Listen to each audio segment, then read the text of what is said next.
6 kilometres above the earth. But the juvenile birds tend to stay closer to terra firma.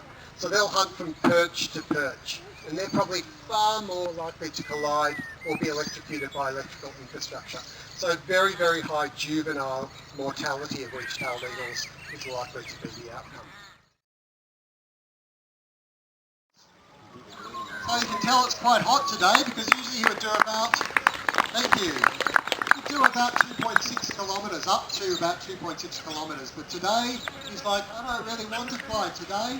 And the reason is there's a Wedge Tailed Eagle right there, just behind those trees. I'm so glad we didn't fly the Kestrel first. Yeah. I like to see Wedge Tailed Eagles when they're flying these birds. I'll just do a little walk through the audience so you can see.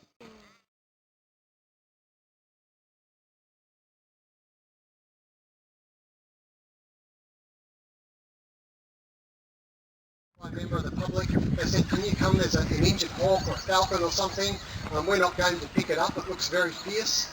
So I walked along the power line until I found this bird in the location where it had been described. And when I found the bird, if there was a bush and the bird was under the bush and its wing was about there.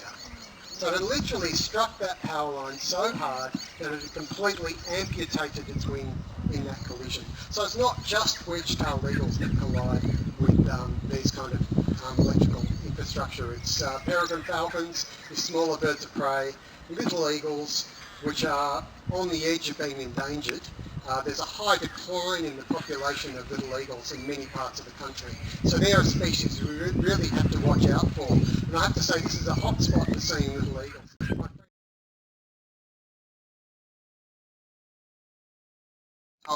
While she's doing this behaviour, we have her covered in little motion capture markers and we are filming her with 10 cameras simultaneously. We've managed to show that Jedda is capable of hovering with a headlock position in a 35 km/h wind with only 1 millimetre of displacement. So scientists are very interested in kestrels. How do they do this? Airlines could save millions of dollars through mitigating turbulence if their aeroplanes were able to do this.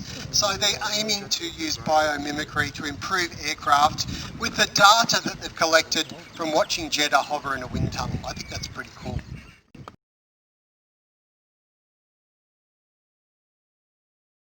Now, our eyes would be the size of grapefruit. Imagine how crazy we'd look. So those eyes are embedded in rings of cartilage. An owl is incapable of going cross-eyed, but they can turn their head about 270 degrees around. Thank you very much for having us here today. I hope you've enjoyed meeting these remarkable animals.